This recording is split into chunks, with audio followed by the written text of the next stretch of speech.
Welcome, everyone, from wherever you are listening in to tonight's lecture in the series Excursions at Home.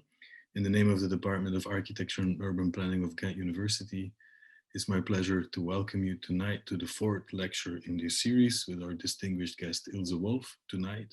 Before I introduce our guest, allow me to say a little bit about the series. I'll shortly do it. The series was set up to actually as a compromise. And normally in an architecture department, every study year has some kind of excursion planned within the year. The bachelor students travel within Belgium and Europe, and yearly our master students take more distant trips from South America to Japan to other distant continents, even to go and visit and check out examples of architecture, urban planning that we admire, that we'd like to see, and that we'd like to discuss. But unfortunately, and I don't need to fill you in all the details, COVID-19 prevents us from traveling. And we thought that was a big loss in terms of a program as an architecture one. So we thought we had to come up with something to solve it, at least partially, and invite friends, colleagues from all over the globe to guide us to distant places that we'd like to visit, but currently are not able to. And we invited them to bring us to places that they think are important to share with us.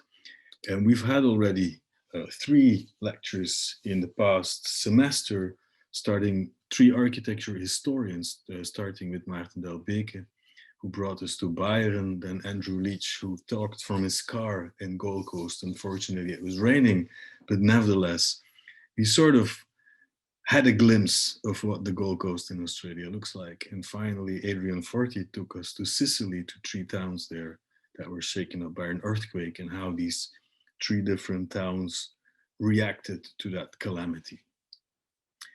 Next semester has another busy program, and our guest of tonight is Ilze Wolff, and I'll introduce her in a minute, but I'm happy to inform you about the we actually have 5 more lectures planned in the upcoming months. And the next one will be on the 4th of March. It's the artist Alan Harvey. We promised that we would bring in guests from different disciplines. And in the first semester, they were all male and architecture historians. So now we're changing. We're changing the palette of speakers, and the first one following Ilze Wolff, yeah, I think that was an obligation, one that was sorely missed in the first semester, so I think we're making up now. Following Ilze Wolff will be Alan Harvey, a British but New York-based artist, talking about her painting project, which is very tellingly titled The Disappointed Tourist. Then we have someone who will bring us to unknown places in Ghent, is a colleague from Ghent University, Tina de Ghent, followed by my colleague from the art history department, Maud Bas-Kruger, who will bring us to a warehouse in Paris, Piaget. And finally, we conclude the series with an emeritus professor of our own program, Paul Robrecht, who will bring us to Bangladesh to talk about Louis Kahn's parliament building. But tonight we will be brought to Capetown by Ilze Wolff. Welcome, Ilze. Ilze is an architect working in Capetown, and she co-directs Wolff Architects with Heinrich Wolff, a practice that is concerned with developing an architecture of consequence. And in 2007, she co-founded Open House Architecture, which is a research practice concerned with documenting architecture of Southern Africa, which will also be the topic of her lecture tonight. And basically her talk will concern a topic she worked on within her dissertation, which is titled Unstitching Rex Trueform, an interdisciplinary study of the Rex Trueform garment manufacturing factory in Salt River, Capetown. Ilze has lectures and taught widely, including at EWAF in Venice, Goa, India, Lisbon, and Portugal. The work of the practice Wolff has been exhibited at the Venice Architecture Biennale, the Louisiana Museum of Modern Art, Denmark, and the Chicago Architecture Biennale. So we're very happy that Ilze is willing to make some time for us tonight and to bring us to Capetown. Please, Ilze, I'll stop sharing my screen, and then the digital floor is all yours. Well, thank you very much for that introduction. And of course, thank you for this invitation to speak to students of Ghent. We've got a collaboration with again through Johan Lega and University of the Western Cape. So I think for past 2-3 years, we had students from your university coming into our office and, being part of the team, and had a very great experience. So I'm thrilled to be here to talk about a building in Cape Town that has actually, formed a foundation for our thinking widely about our practice. I'm going to share a film, which is about 6 minutes long, and then I'm going to go through the paper and conclude with another short film. So just give me a few minutes grace while I quickly share that, and hopefully the technology will be on our side. Okay. There we go. So I would ask everybody to mute to hear the best sound.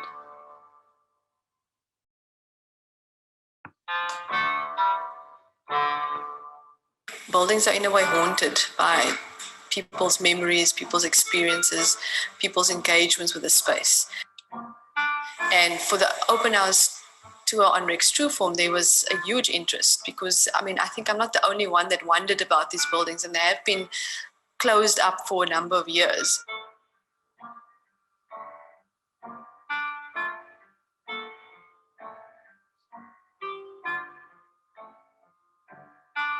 We attract students, we get scholars involved, and I think it's for me, it's a different way of looking at architecture.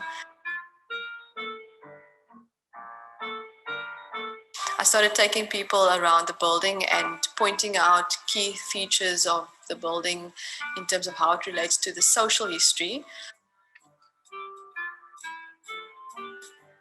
Architecture of this era has definitely had a role to play in ascribing identity.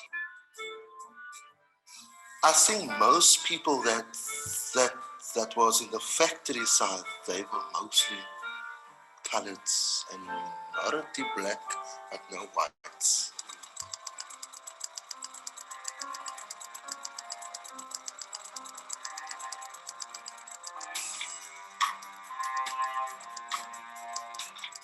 I started thinking around architecture and industry, architecture and labor, architecture and modernity and modernism. The clothing factory space, the sort of manufacturing space, is the key space of the production of the garments, but also the production of the social conditions, the conditions of labor, the conditions of racial classification, gender, biases. In fact, in this factory, there were separate staircases for men and women. The executives came below inside.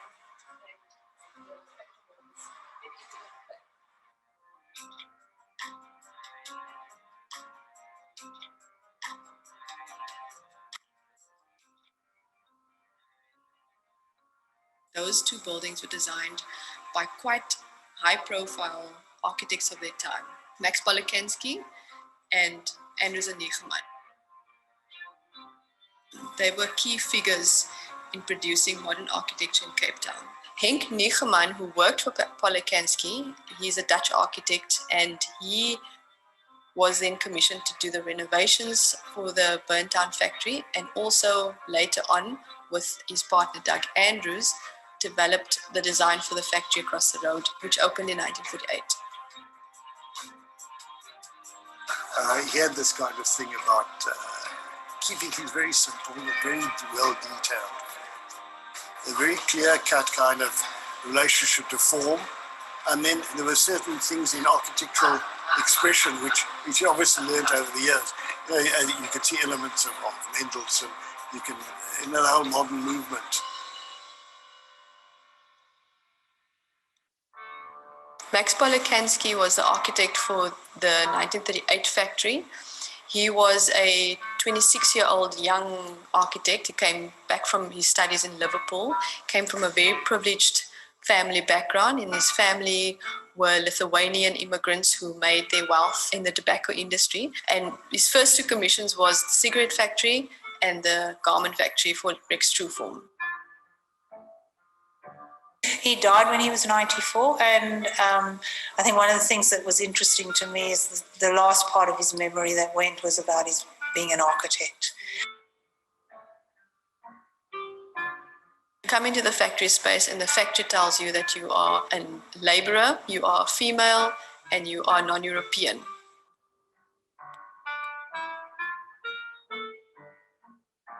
On the second floor, they had like ladies and gents toilet. And then you, as come from any other area, you can't go to the toilet because you're not qualified.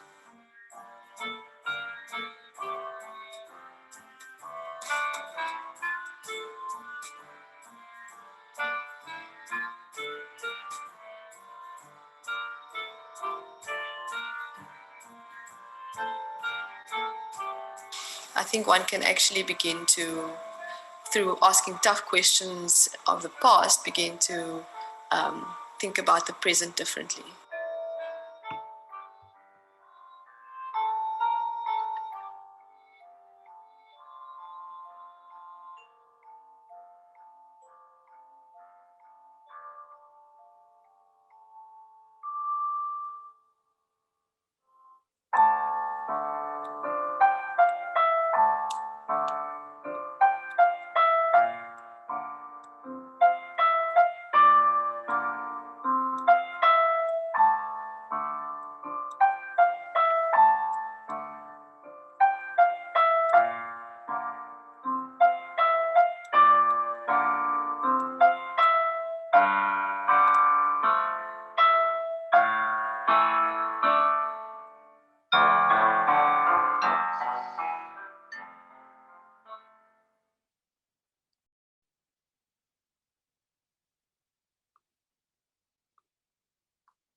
So the name Rex Trueform triggers multiple social imaginaries in Capetown, depending on who you talk to, when you talk to them, and in which context. For some, the name is linked to a smart brand of men's suits. Others reference scenes of masses of workers waiting for buses along Main Road after a day of sewing, cutting, and pressing garments in the Salt River factory.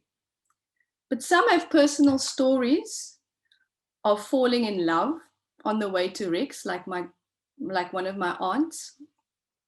And others remember strikes and planning strikes for better wages. But there are some who actually mix their sense of pride of working there after they're landing a job there with a sense of bitterness over the mass retrenchments of workers in the early 2000s. In many of these varied responses to the name Rex Trueform, the buildings in Salt River are central as a physical reference to their stories. We are told that in the mid-1940s, the lead proprietors of the Rex Trueform clothing manufacturing company, Bernard Schaub and Philip Dipovitz, met each day at 6 a.m., where they initiated business with a cup of tea, a smoke, and a chat. The two Lithuanian immigrants were already successful middle-aged South African businessmen by this time.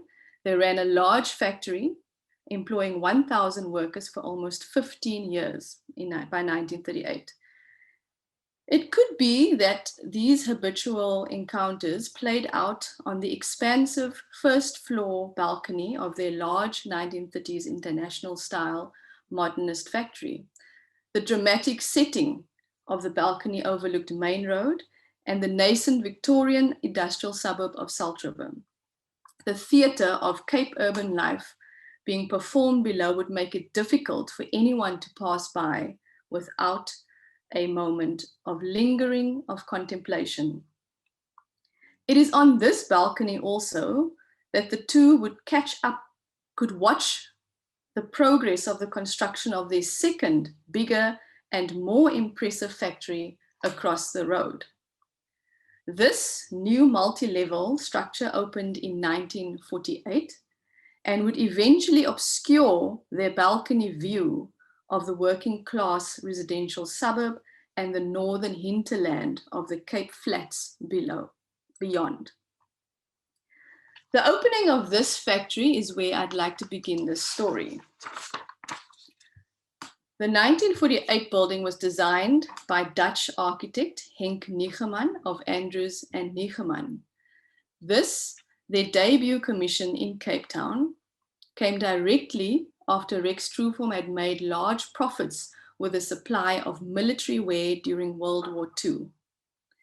Niegeman designed a 6-story building that had 2 distinct masses, one solid and one with a translucent triangular facade system. A subtext to their brief was that the building should be a flagship for the ever-expanding company. The functions were separated in 2 parts, solid section for administration and a glazed section for production. The 2 parts of the T-shaped building each had its own distinct entrance, each with its own character. The factory staff entered on the side street, led to the production halls, which you can see on the right, and on one entered down a flight of steps into a low entrance lobby. In the lobby, there are 2 identical staircases right next to each other, with the treads wide enough for 3 to 4 persons to walk side by side. In the 1946 plans, the staircase on the left is labeled men, and on the right is labeled women. The design of the stairs is generously proportioned and crafted, a testament to Niegeman's talent. But doubling the stairs in order to separate along gender lines is a curious spatial moment in the factory. The entrance facing Main Road lead to the administration section of the building, in contrast to the factory staff entrance. This was a tall, generous space. Entry is along a luxurious stainless steel covered walkway, which was demolished in 1962, then through a glass door and into a circular shaped room. This entrance to the factory led to a set of offices. A narrow stair led to a soundproof, air-conditioned boardroom above.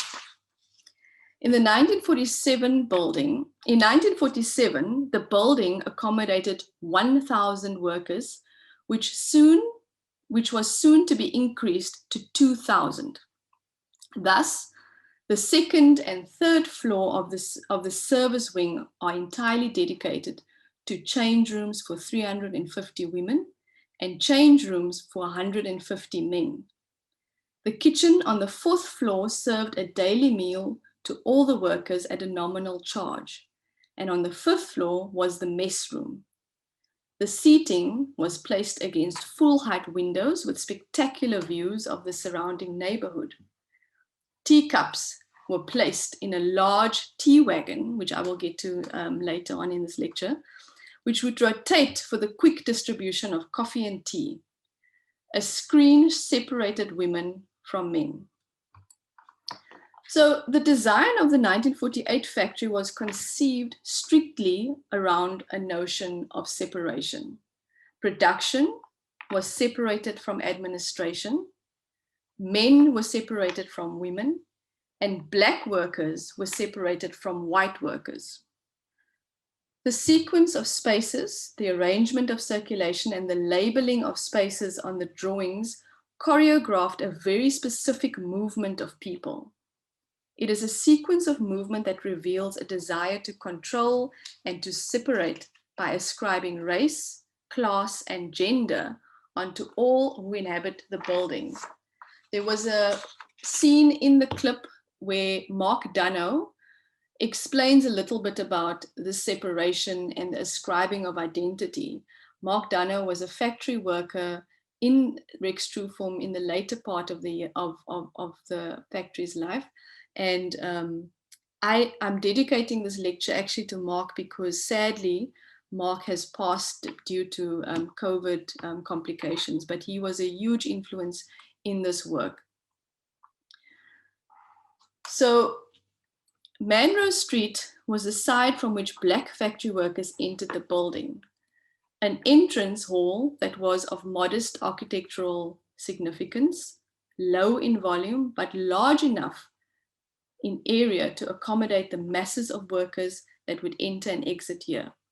Factory workers were funneled straight through the entrance hall towards the lobby with its double staircase that I showed you earlier. The double stair became the link between the service wing and the manufacturing halls, but also an important philosophical moment of transition. Workers have already been ascribed their race and class at the entrance, but here they are also ascribed their gender. Once they move through the cloakrooms above to shed off their city clothes and put on their work overalls, they clock in and enter the manufacturing halls as non-European men or non-European women, workers for the Rex Trueform production line. Workers entered Rex Trueform as complex individuals and, through the factory architecture, were ascribed simplified identities based on race, class, and gender. The entrance of Main Road, with its specially designed stainless steel walkway, is an ideological mirror to the inequality of the Manrose Street entrance. Here, persons were not ascribed their gender and no form of separation occurred in this space. Instead, the space was mute, air-conditioned, and soundproof. So the location of entrances, specific spatial planning with an ultra-modern building, was able to materialize certain aspects of Cape apartheid modernity, the inscribing of class and race and gender onto bodies through design, the invisibilizing of Black workers and their labor through the concealment of entrances from prominent public view. In the 1960s, the company continued its rapid growth, and in 1963, they extended onto Main Road on land that previously housed the Department of Native Affairs. I don't know how much this audience would know about that, but the Department of Native Affairs was essentially a government-controlled department that actually controlled every aspect of the Black African population, where they would be able to work, where they would be able to live, and also issued the very infamous pass document. Architect and Builder of 1965 published the extension with a photograph captioned, "View from the Main Road. The new factory is on the right, the smaller building on the left is the old factory." But to make space for the new extension, the triangular glass facade was mostly demolished. Only the last two modules, which you see on the screen, survived the expansion. And though not as elegant, the facade displays a practical and workable solution to wind exposure and sun control. In the new extension, space is carved up into cellular offices with functions such as the accounts department, costing department, and the largest room, the sales administration department. On the service wing of the factory, more space is dedicated to non-European women's toilets. The 1963 extension changed the character of the site in such a way that it read as a new, bigger building adjacent to a smaller, older building. The integration of the new extension into the older fabric was crude and showed a casual disregard for the aesthetic achievements of the 1948 facade design. It was, and I'm going to use an Afrikaans word now, and please, I would be amused to know how many people would understand this, but in our opinion, this extension was kragdadig and expressed the confidence that businesses in general had in the future of South African apartheid government.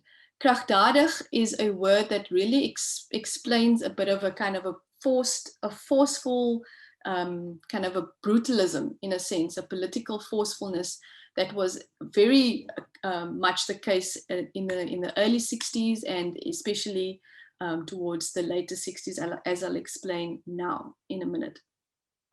Prime Minister H.F. Verwoerd, South Africa's architect of apartheid, said that he appreciated Rex Trueform's confidence in the future, and that it is important to follow the lead given by Rex Trueform.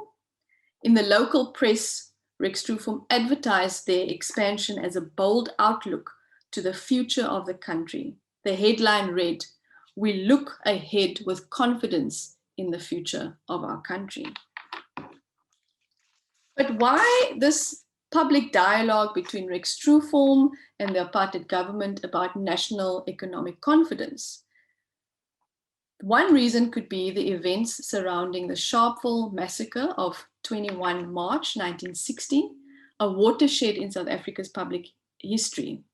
And it could suggest that the apartheid government was in a vulnerable position and was working in a very focused way to reverse its situation. The consequences of this tragic event is multiple and layered. Sharpeville made Black suffering shockingly obvious and immediate to white South Africans, and through the media exposed the brutality of the apartheid system internationally. It was a powerful signal that the apartheid state was vulnerable to civil unrest. Shortly after Sharpeville, white South Africans showed a lack of confidence in the stability of the social order of South Africa. Verwoerd calmed down the anxieties of white South Africa and economic investment in consequent speeches, and retaliated by enforcing new laws meant to repress Black resistance even more forcefully. As we may remember, consequently, the government banned important resistance movements like the PAC, the ANC, and imprisoned political leaders, including Nelson Mandela. But Sharpeville also preceded a national economic boom lasting until the mid-1970s. Governments strengthened their policies about import substitution, therefore stimulating local production and manufacturing in particular. The financial crisis shortly after Sharpeville was completely reversed by 1962 with an impressive growth rate in 1963. The national mood of fear amongst the white population was also quickly reversed. But this economic miracle and period of triumphalism, as our colleague also passed, Clive Chipkin explains it, had an immediate impact on the nature of South African cities. In Capetown, the Group Areas Act proclaimed the peninsula's southern suburbs as a white area in 1961. Under this declaration, the industrial zone in Salt River, Rex Trueform's immediate context, was earmarked for white settlement and white economic development. We see then in the 1960s era, particularly after Sharpeville, not only the confluence of white capital and apartheid policies, but also its effects on the production of the city. Rex Trueform's new extension was built on the site of where the offices for the Department of Native Affairs once stood. Thus, its foundations is not only literally embedded in the history of violent racialization and subjugation of Black people in South Africa, but its expansion in 1963 is as a direct consequence of these forces at play.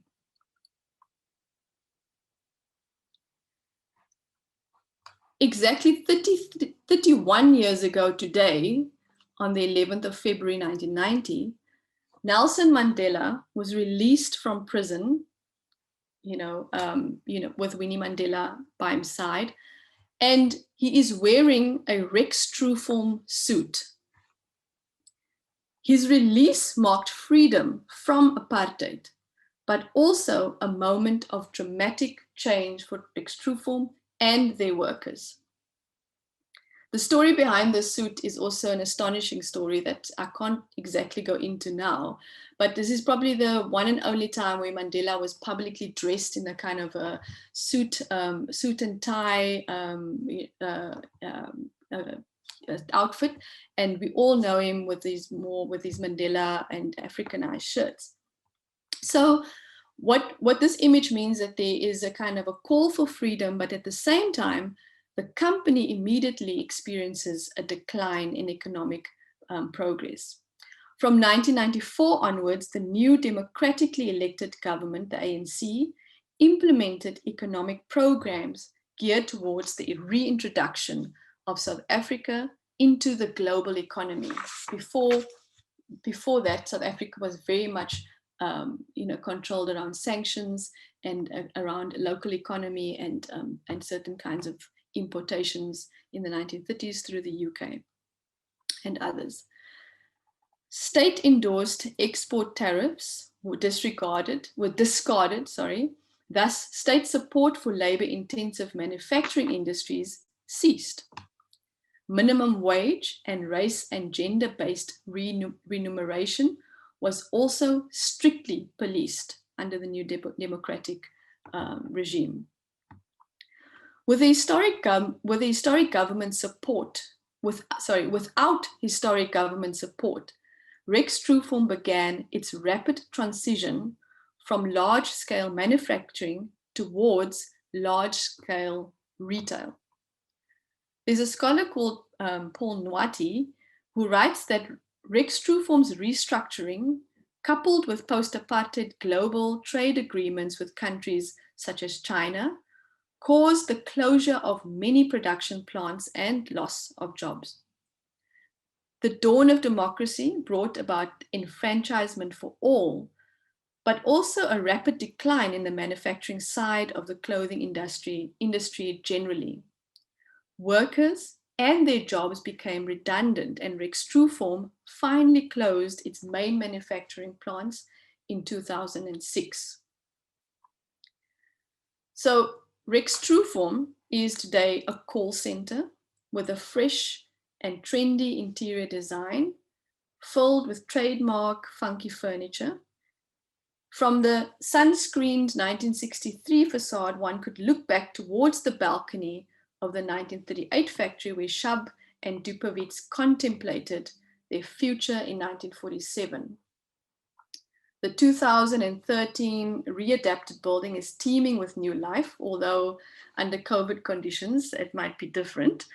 But its past entanglements with an unjust political system and an architecture complicit in the racializing and genderizing of its citizens remain an unspoken catastrophe in the new version of the space.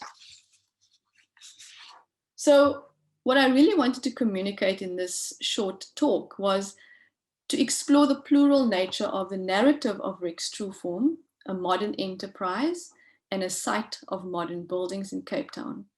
Using the building really as a pretext, I wanted to highlight some of the conditions within which the buildings were conceived and built. It was a process of simultaneously assembling and unstitching the archive that relates to the space in order to find provocative ways to build connections between architectural space, apartheid modernity, and the social imagination. Before I finish off the talk, I feel that it's necessary to return to one image. And it's an image that I showed in the talk. And it's important to just meditate about this particular image, which will follow onto your screen in a moment, because as much as the factory was the site of brutal kind of control and ascribing of identities, there were moments of resistance, which are also very important to recall and to think about. This is an image of the canteen of the Rex Trueform clothing factory, a photograph taken in 1947. As as I've now just explained, I studied the architecture of this factory. I wrote a biography of the building and its social meanings in order to stitch together a particular understanding of Capetown, where I'm situated, where I would have loved to have actually shown you around in real space. This factory, by the way, is about 10 minutes walk from my house. But in this picture, you see a ring of teacups arranged on a circular contraption in the foreground. But when I first noticed this tea wheel, I understood modernity and the double seduction that it presents us. We see the need to provide a break from the production of industrial modernity, but we also see the need for that break to be expedited, to be sped up in order to win time. The absurdity of this invention struck me, but I was also amused by the imaginative gesture by the factory owners to create such a thing and to think that it could work. I actually wondered exactly what that would sound like, you know, this kind of slurping sound and the rotating and all of that. And I imagined that it would be a very creepy, a very unsettling sound, you know, as you're receiving one of your 2 cups of tea during the day. You'll notice at the back, there's another one of those tea wheels. But more so, I actually quite liked the resistance against this gesture, against the desire to control and mechanize people, time, and their experiences. And indeed, when I went looking for these moments of resistance, I found many. And I found, for instance, in the story of Ellen, a former worker in the Capetown factory. So Ellen's story is written up in a 1950 UCT master's thesis called The Cape Colored Woman Within an Industrial Community and at Home by a woman, a scholar called A.G. Weiss. During the 1940s, just a little bit of backstory, during the 1940s and 50s, sociology and social work became distinct disciplines in South Africa, with preoccupations mainly within the realms of industrialization, poverty, and race. This is the era of the social sciences and was basically where basically the social sciences were obsessed not only with race, but also with fixing racial categories. But let me just read a little excerpt from Weiss's thesis and you can decide for yourself. Can everybody still hear me okay? Yes, Ilze, everything's going really well. Yeah. So an excerpt. There is Ellen. She is 36, an attractive brunette who could easily pass as a Latin beauty. Her father came from the Argentine, so she says. It must be true, as she is an extremely uneducated woman and would not know that the Argentine existed otherwise. The father did not stay long enough in the country to find out that he had a daughter and does not further feature in Ellen's life. Her mother, a colored woman, married a Cape Colored and had 4 more children.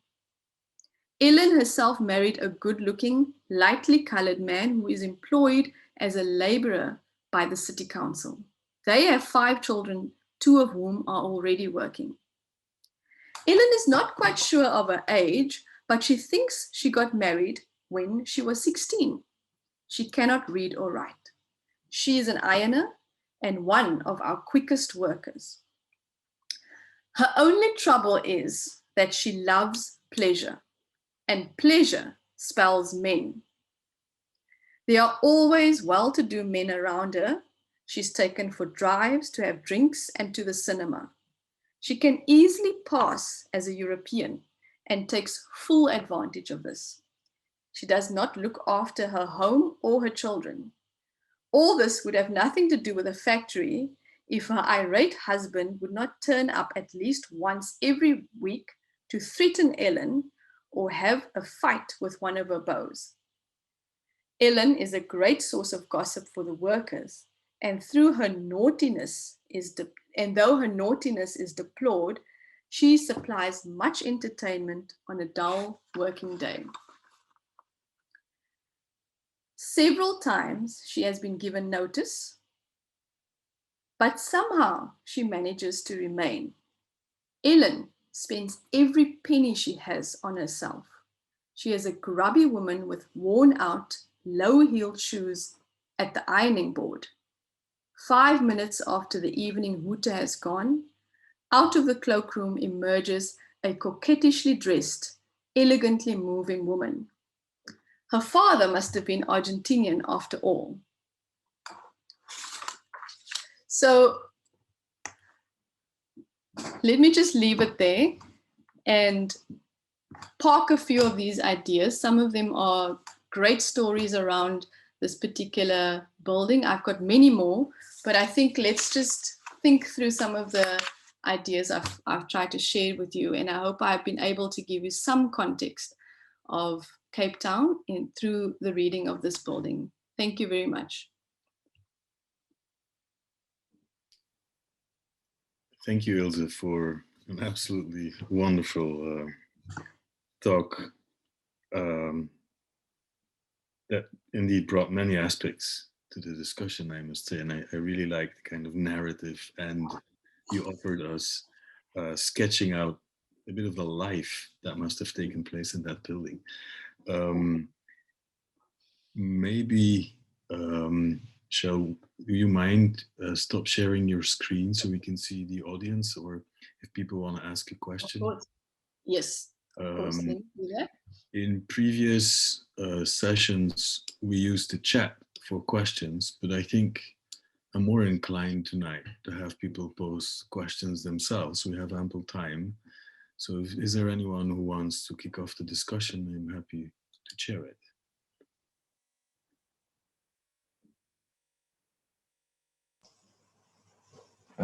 Walter, I can... Yeah, of course you want. Yeah, please. Thanks, Ilse, for really a very fascinating talk, and as Walter said, it's the way you bring life to the building is quite amazing and quite profound, I must say.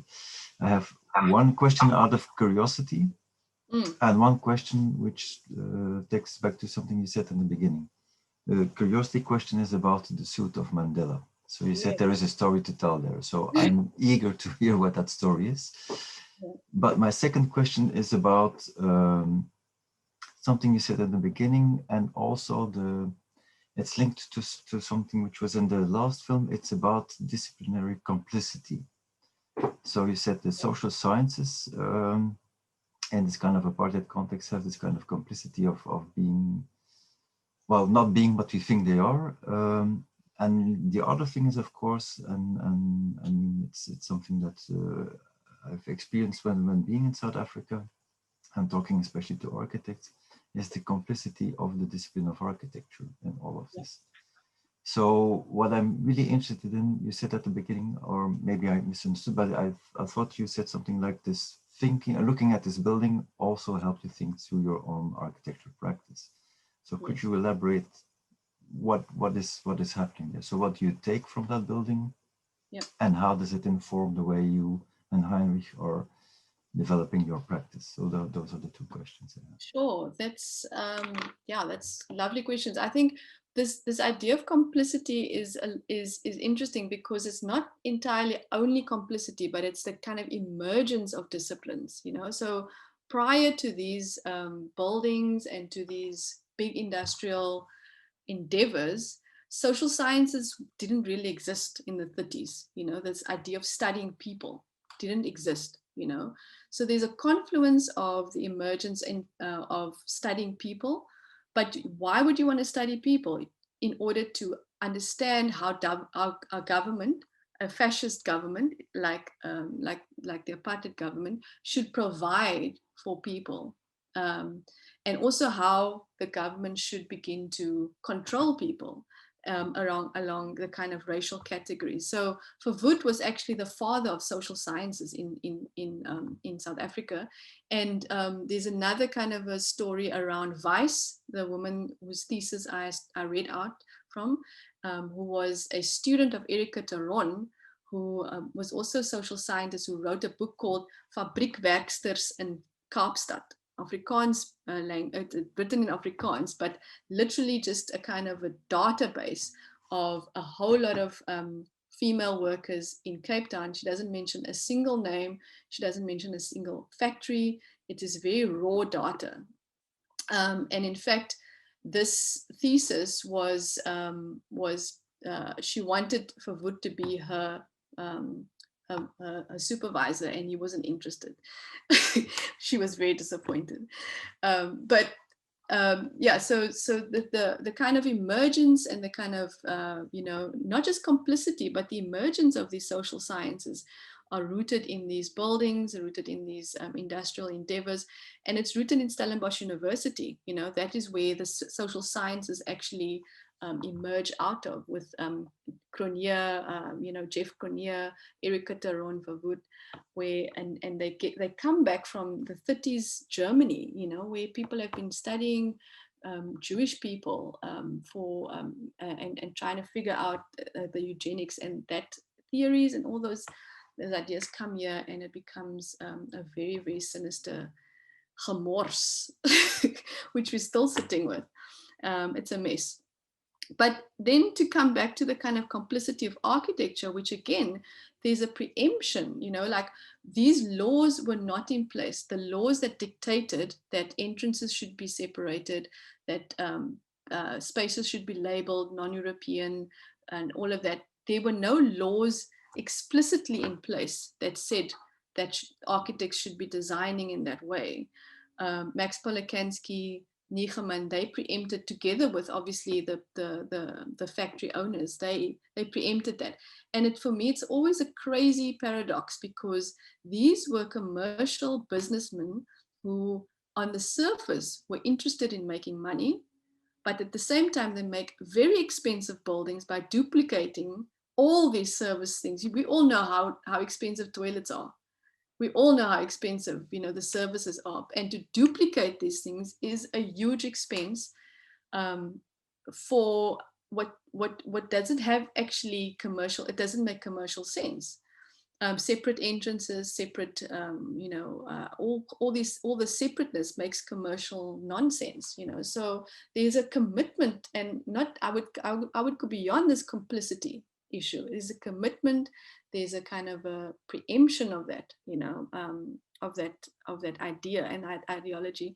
And another kind of irony is that these industrialists they were refugees from Nazi Europe, escaping that kind of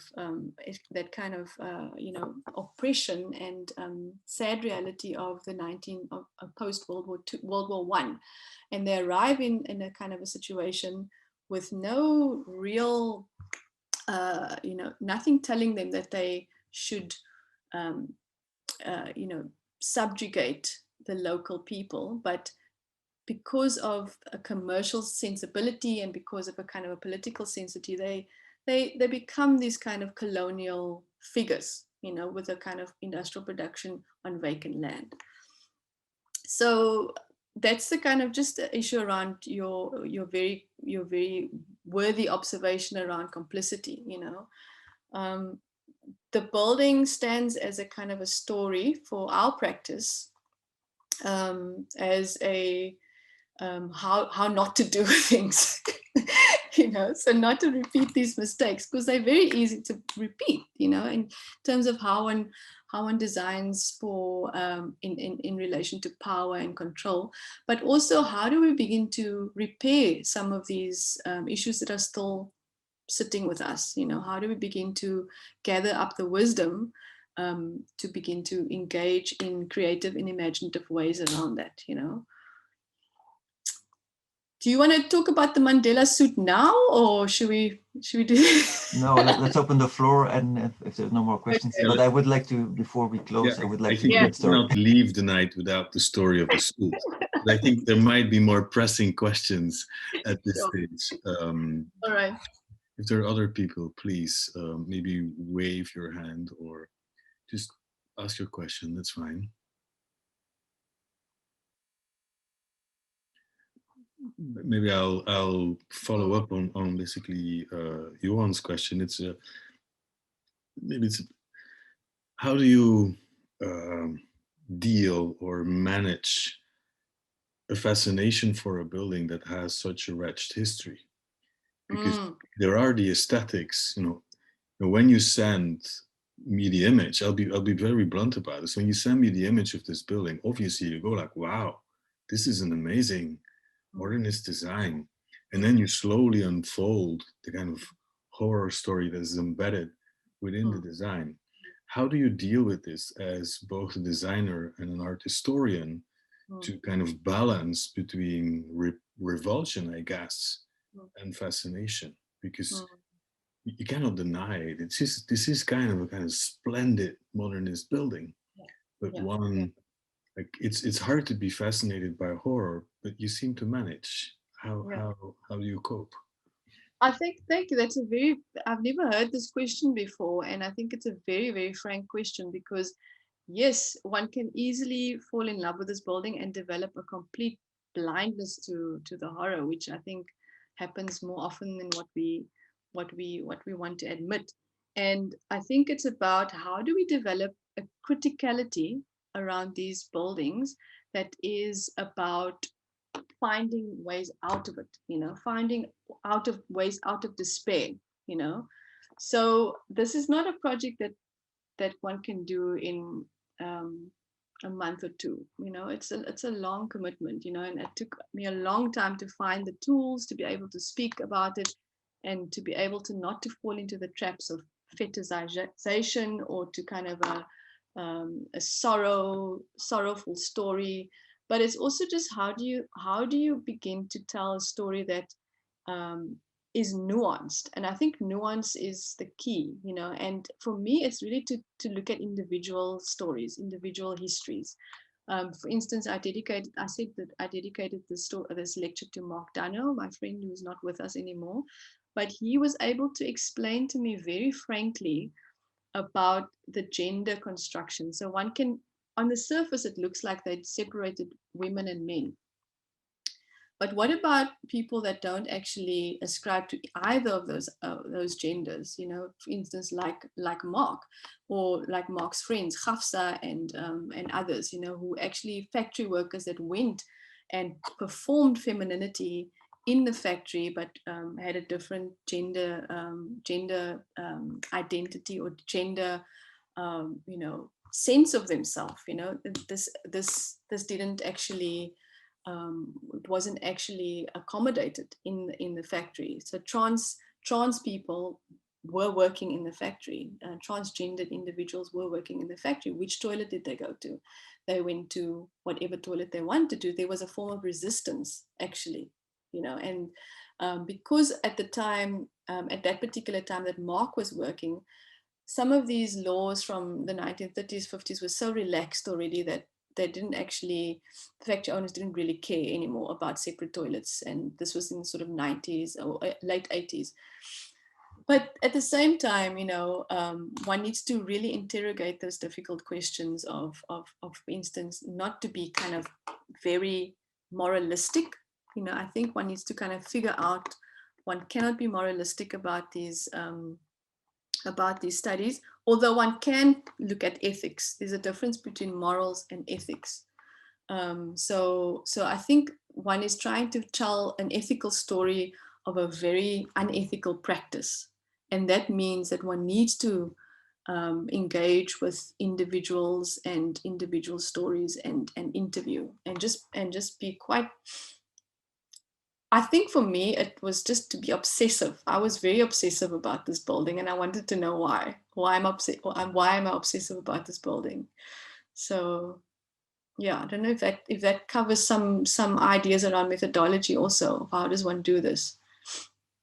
Yeah, absolutely, because I think it's a matter of methodology, but also personal stance that you need to combine, which for this type of scholarship I think is really admirable. And I think, yeah, the fact that you answered by saying it's a matter of telling the multiplicity of stories is indeed one that I took from your talk, but I'm happy to hear it formulated like this also, that it's a very conscious way of treating the subject. Yeah.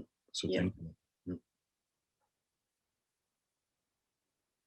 I see many of our students are present, so I think, and some of them are smiling now because I addressed them. So please don't overstep your shyness or fright. Yeah, some, please, one of our alumni. I'm happy to see you. So please, some. I have a question. So Okay. I guess in today's architecture practice, we have, I think, I don't know, I can't think of any specific examples, but there has to be some other type of discrimination that still, you know, is embedded, I guess, into architectural culture or modern day practice. And I guess I'm wondering, how can we be more critical towards that? Or like, how do you develop a more critical eye? Because as students, I guess we're told, you know, what we should be looking out for, but maybe there are things that we should be more critical towards. I don't know, what do you think about that? Yeah, I think that a lot of things become normalized, you know, so it was normal to separate people. It was normal to, you know, do these things. It becomes really a part of society's normal way of being. And I think that one must just absolutely kind of also just think, what do we take for granted and what do we normalize without a kind of a ethical questioning and an ethical refusal. So a lot of these practices, like you say, Emma, is still ongoing in our society. And one of the things about these factories is that they have the evidence is there, so one can look at it. One can see, okay, so we shouldn't really separate people. We shouldn't invisibilize people. But the practice, the actual way people were moving into that factory was current up until 2004, where workers were still going on the side, and you know the bosses were entering from the front. I mean, it wasn't as racialized. It wasn't still along you know, black and white, but it was along class, you know, and it was along gender in some extent. So these practices, these buildings they're quite adamant in putting forth these practices, and I think we need to just constantly interrogate that. I don't have an easy answer for you, as you can probably see, but but I think it's just trying to be aware, you know, and I think moving through buildings in this way, one can begin to pick up nuances and try not to make those mistakes again. Okay, I see Emma's hand is raised, but I think Sam Lankriet has a question first. So Emma, pass first the word to, but that was, there's another Emma waving. So first Sam, and then we'll have the other Emma. Please, Sam. Yeah, hi, thank you. Hi, Ilse, thank you for the lecture. I really enjoyed it. I actually had the opportunity to visit Capetown thanks to Ghent University. So I could, yeah, I was really into your lecture. Unfortunately, I never noticed the building. It's a very unnoticeable building. Yeah, yeah. But one of the things that struck me immediately, as then still a very naive young student from Europe and in South Africa, was how still there's so much division among the people in Cape Town, and I was wondering, as an office, as the office that you have, or maybe your, I call it, or maybe your side project, open house architecture. Do you take an active role in empowering people to like give them a chance in society? Because it strikes me even today. I don't really have a lot of connections today with architecture universities, but when I was a student, it struck me how it was still very, very white, even in Belgium. and I saw a little bit of the University of Cape Town and University of Western Cape. And I was wondering if you, like, as an employer or as an activist, if you take an active position in like giving people who are not necessarily then the white South Africans an opportunity to develop themselves. Yeah, of course, that is definitely one of our agenda. You know, I mean, to try and work with people from diverse backgrounds, diverse class, diverse all. You know, because that's only it's not even a matter of we're doing it in order to you know, to be against racism and patriarchy. It just needs to be done. It needs to. I mean, we're obliged to do these things for the nourishment of our own practice. You know, for our own and the growth and development of our own thinking.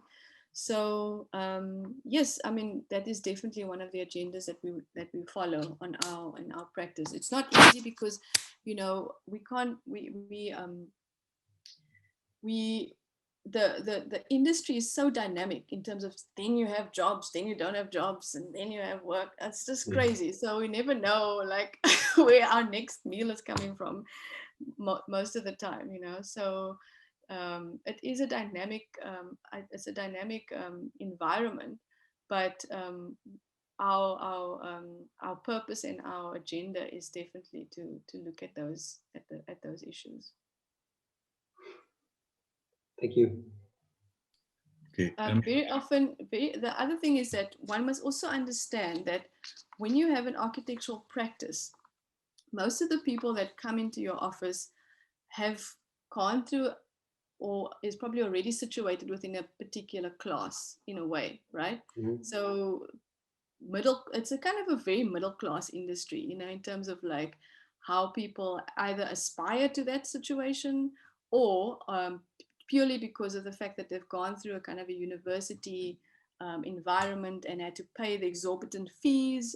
You know, you become part of this aspirant middle to upper middle class environment, and that is for us a huge kind of, it's a pity, you know, because we need to collaborate with people from various kind of backgrounds to understand our city. And that way we don't only work with architects, you know, we work with artists, we work with photographers, we work with you know, people from various disciplines, writers, poets, you know, people who just also do nothing. You know, so it's like how do we think through the potential of transdisciplinary work to begin to you know, kind of undo these very homogeneous class practices and class collaborations purely because of disciplinary realms of thinking, you know. Yeah, don't know. Okay, thank you for that reply. I think it's Emma, and I'm just making a guess now, Moerman, or it says MMRN. Yes, exactly. It is Moerman. I try to disguise my name, but it obviously doesn't work. No, so thank you very much for your talk. I had a question, but I also might have a comment on what the other Emma said and how I deal with this critical thinking. Maybe like the perspective from another student might also be interesting. How I tackle like thinking critically or about a building or whatever it might be is from a very like social constructivist perspective, and seeing everything as a construct made by certain people from certain ideas. And it's a very cliche statement, but there is no one truth. So it helps to more quickly deconstruct what you see, and it might be a building, a political process, because I'm actually a political scientist. I'm sneaking in here. And it helps to, you know, see these different layers or cats and deconstruct them and understand these, the complexity of what might look like a very beautiful building blinds you in certain ways. So, with a very cliche statement, there is no one truth. I like to absolutely things. Yeah. So yeah, And also I'd like to add to that is that I always find that there's value in rumor also. There's a lot of value in rumor and gossip. no, Yeah. yeah, I tend to ask to elaborate. So, Yeah.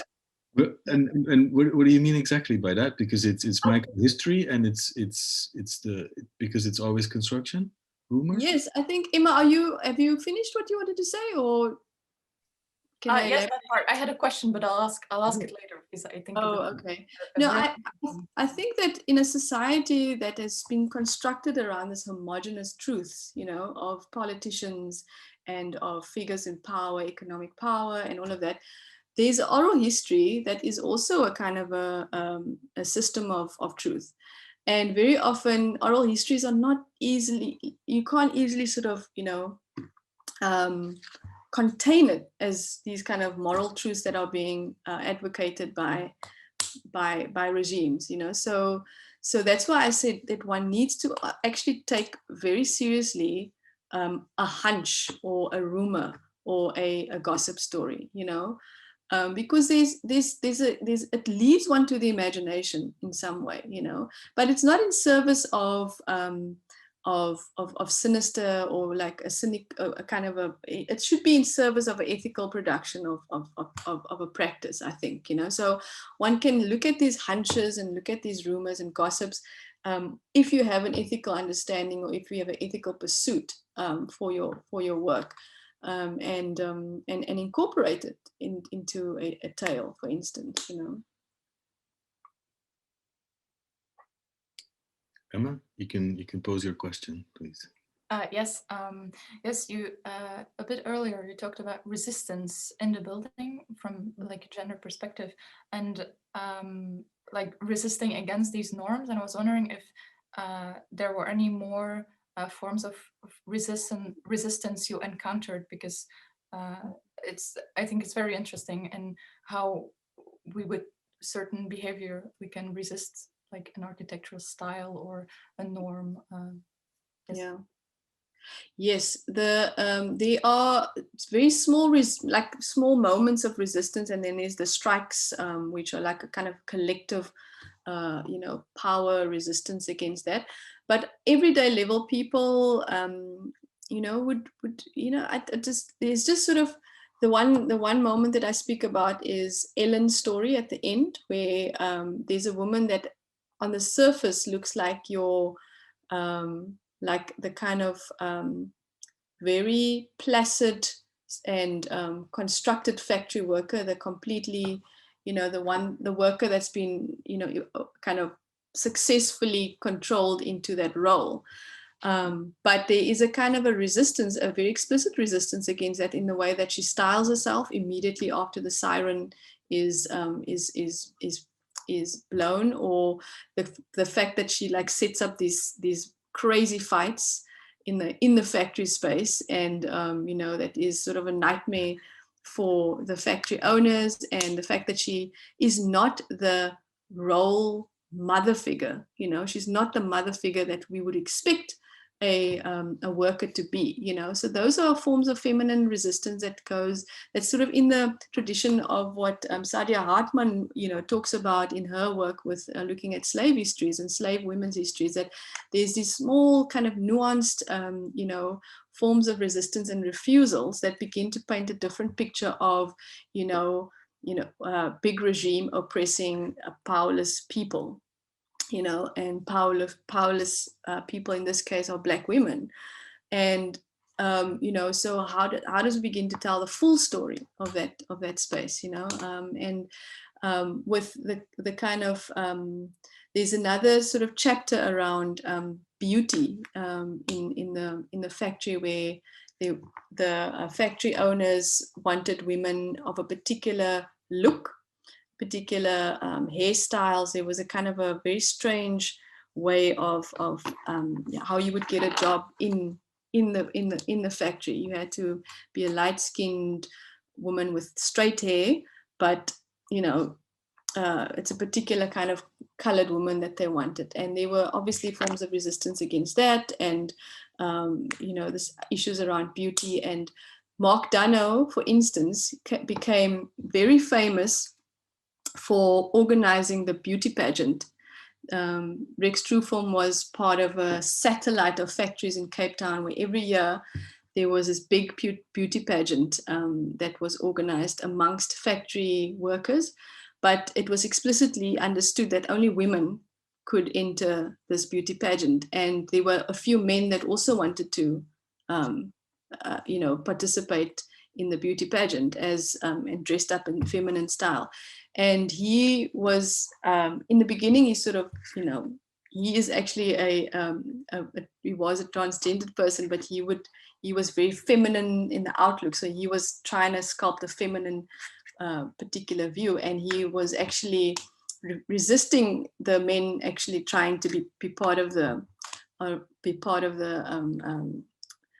pageant to some extent. And in the end, there was a kind of a growth of that story, where he actually, after the factory closed, became the person that would then end up running Mr. Gay Western Cape, which is a fully male pageant, transgender pageant, men who perform as feminine persons.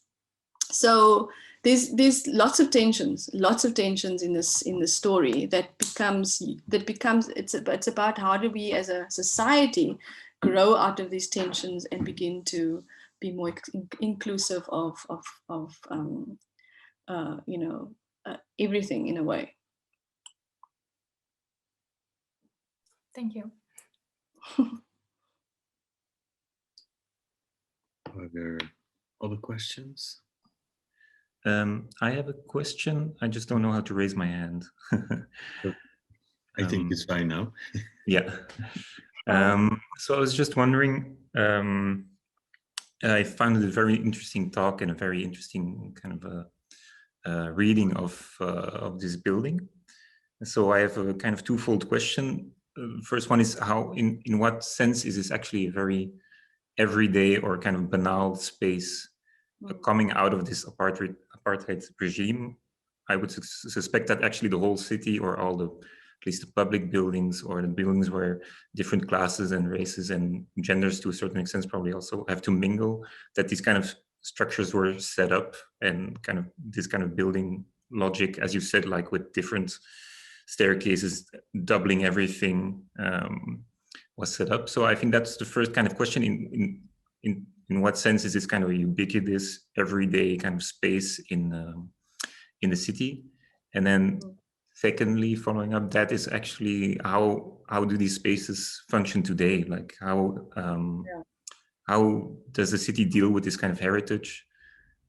Maybe on a kind of urbanistic level, probably there is also a lot of segregation, but maybe also interesting to know on an architectural level, like if you are repurposing a building, like you showed that the building is also now used as offices, how does this legacy kind of, is it like are there inventive ways to use it? Is it seen as heritage, or is it actually something that is ignored? Or interesting to know. Okay, how much time do we have? Because it's a big question, but I'll try and give you the kind of story around the heritage issue. So in my opinion, this building is of heritage value. Now what that means is that as an artifact, it does do the work of being noteworthy, to be conserved. But I don't think heritage is only a way of thinking about the conservation of heritage. In this particular case, the heritage is around the fact that it actually allows us to think about our constructions of personhood differently, and the social history is much more of a significant play in this thing. It so happens that the artifact is also very beautiful and noteworthy and all of that, but I actually advocated that the aesthetic and the technical achievement of this building is a kind of should be kind of subdued in service of the social history. And it was on that case that we managed to proclaim this as a grade 2 heritage site, which means it has a provincial significance. So the buildings as they stand now are of significance for heritage purposes. And it's important because they do stand as monuments to kind of the women, Black women's labor in the city, which has for so long been invisibilized, you know. But it does create other problems because the buildings are, of course, extremely desirable for development purposes, you know, in terms of how do we, on the one hand, acknowledge the social history and the kind of acknowledge the exploitation of what occurred there, but on the other hand, offer it up for more development that would essentially be for private capital. You know, the buildings are still privately owned by the same family. There was a shift now recently where it was taken over by a new owner. But it's not a public building, so it will never have a public interest or public good interest, even though provincial government has proclaimed it as a building of public significance through a heritage law, attaching a heritage law, and there was a big kind of, you know, event around proclaiming this building as a heritage site. So that is an ongoing current tension of how to do that. And I don't feel that a development that is purely for private capital could really, you know, have a significant role to play in repairing some of these this troubled history. I don't know what the opinion of this particular forum is of that, but I do think that it should have some kind of public good, some publicness to it. But it is an open question. And then what was your other? Oh, the way that this factory situates within the broader context of apartheid institutions is that it's not exceptional, you know. So the factory as a space is not an exceptional moment within the apartheid fabric. There's a book by Ernest Cole, which I would urge everybody to have a look at. It's a book from 1967 called The House of Bondage.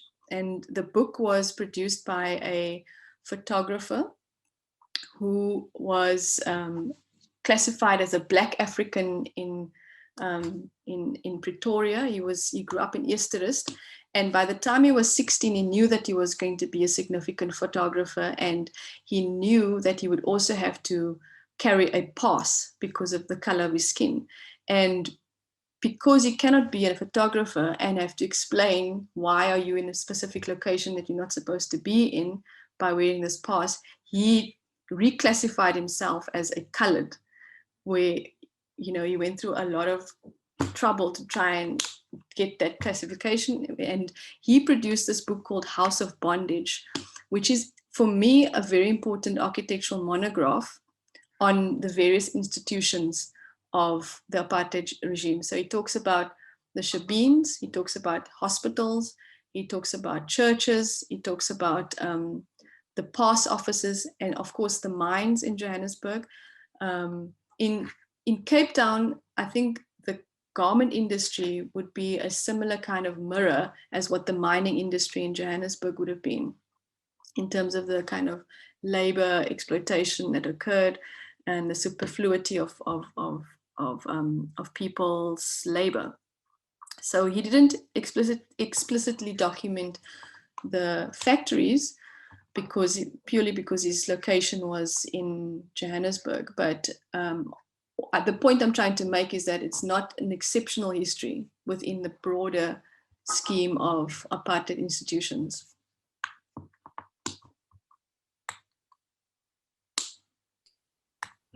Thank you. I think we have room for one or two more questions.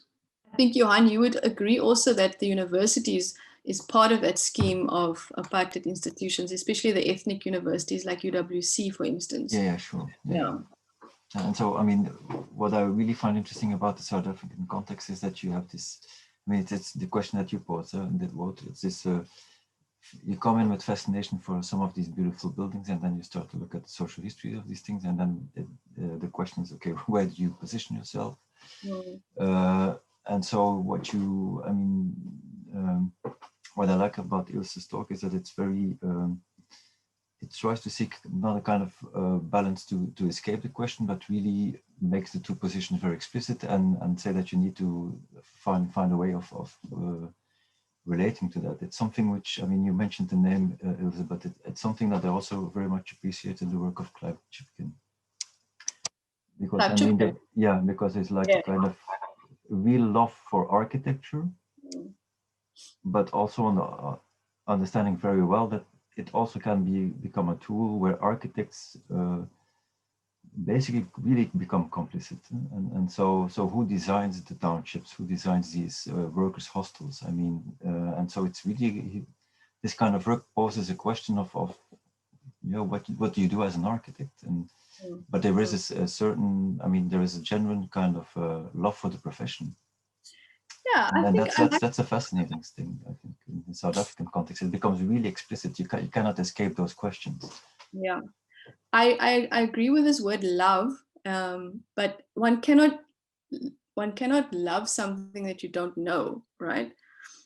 So a lot of architects say that they love architecture, but I think it's a superficial love because they don't know it.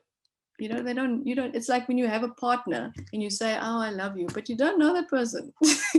Really, you don't get to know the person, you get to know everything about that person, and then develop a position. I think it's very important to develop a position around these issues, you know, and think through it.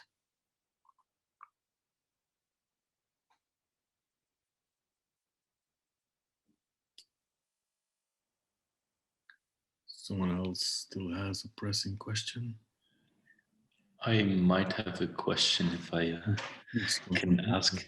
I also had the experience to go to Cape Town, and just as some mentioned, I also really felt this kind of gap that was still there between a lot of different groups of people.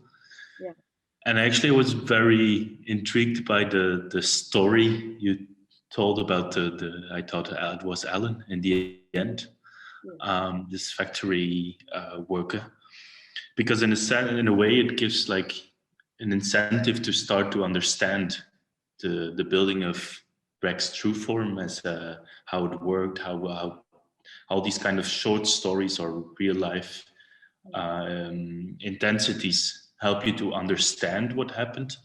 But do you think this kind of stories of people could also be like an incentive to do something different yourself in your practice or in research, for not only research for existing architecture, but also for things to come, and how to restructure urban structures in Cape Town or all over South Africa, and to really base it on this kind of very small incentives, not big urban plans or big ideas and big gestures. Yeah, that was a bit, I ended my question a bit open, but yeah, I think that the divisions in Cape Town around race and class and language and it's deep, you know. It's got deep histories, you know, and I think we haven't resolved it, you know.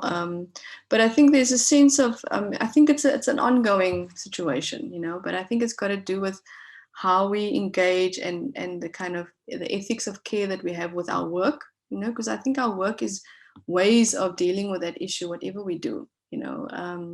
And I think this, I don't have an easy answer for you, but it is a very apparent, explicit thing. Anybody coming to Cape Town will immediately sense that, you know, that there's a kind of a sense of, you know, privilege within a certain sphere, and a sense of lack in another sphere.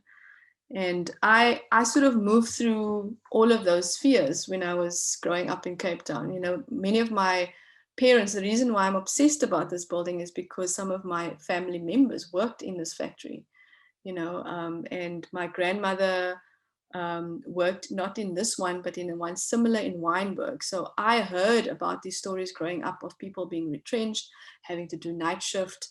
My grandparents, you know, were both factory workers. So this is my personal history.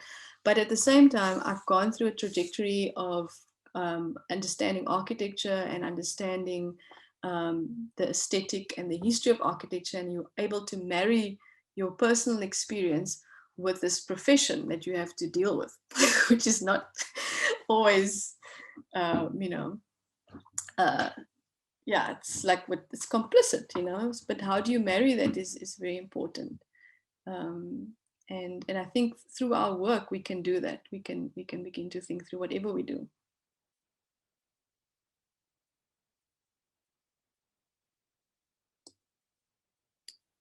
I did an interview with my grandfather's sister.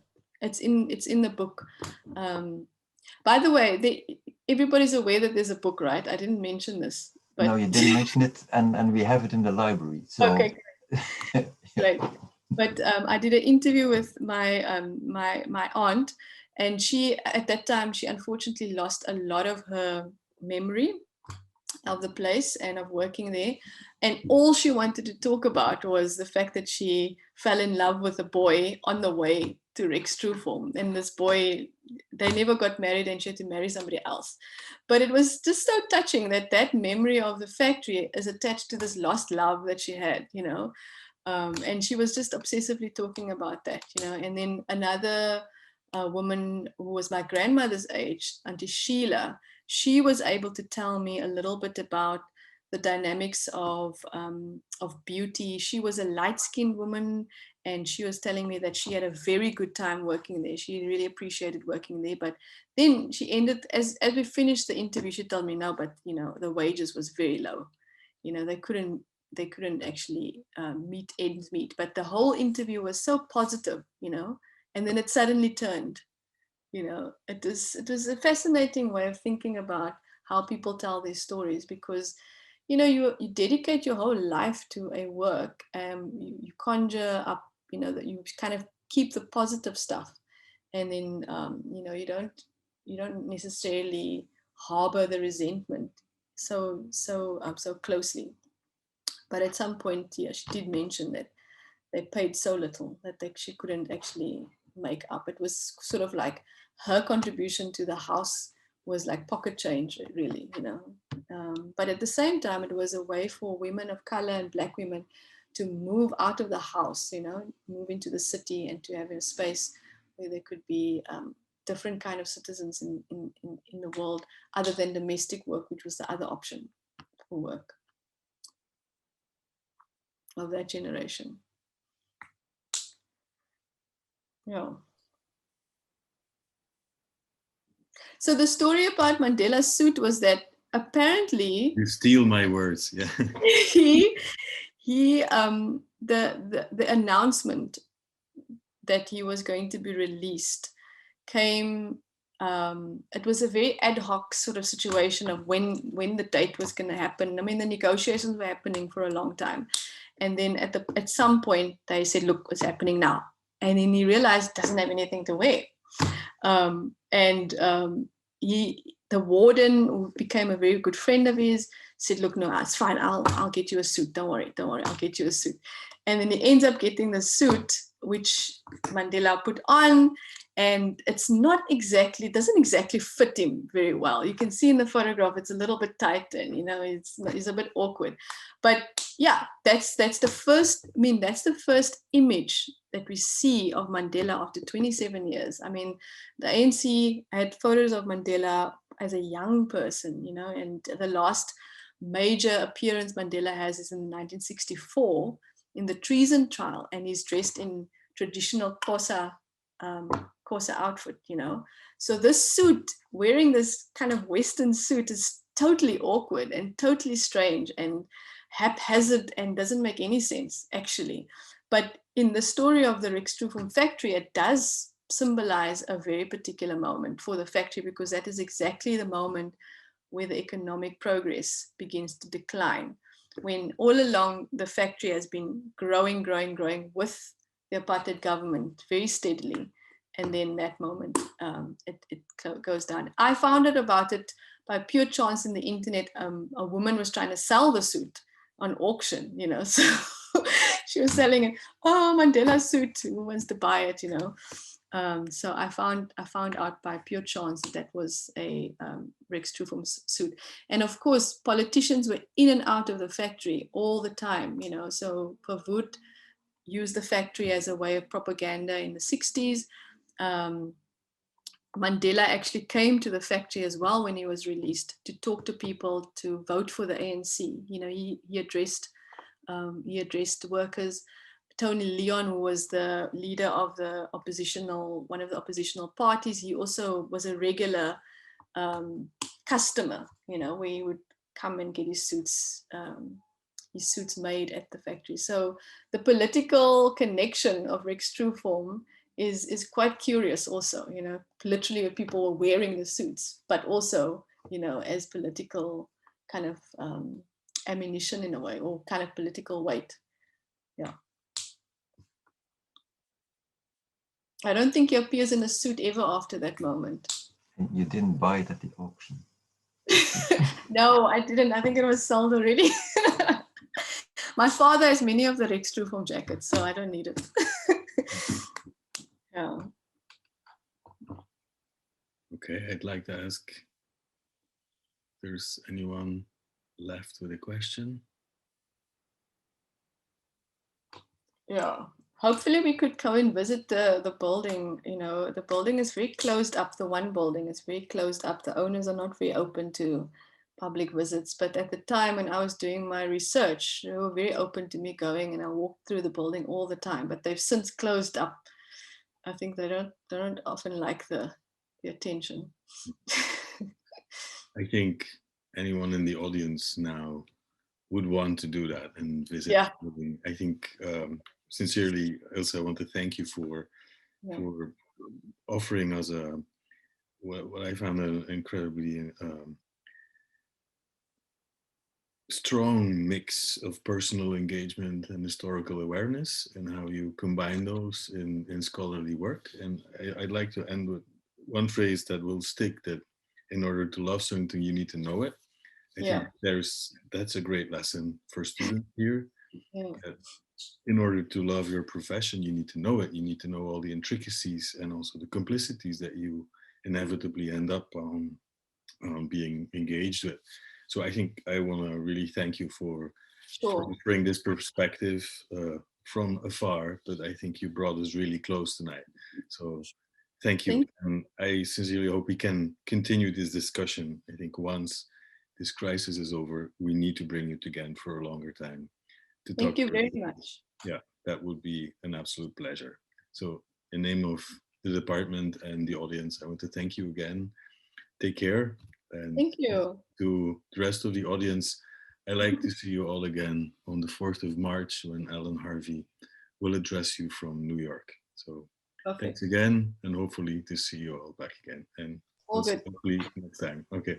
Bye-bye, everyone. Thank you, Wouter. Cheers, everybody. Bye. My regards to Heinrich. I will. Thank you.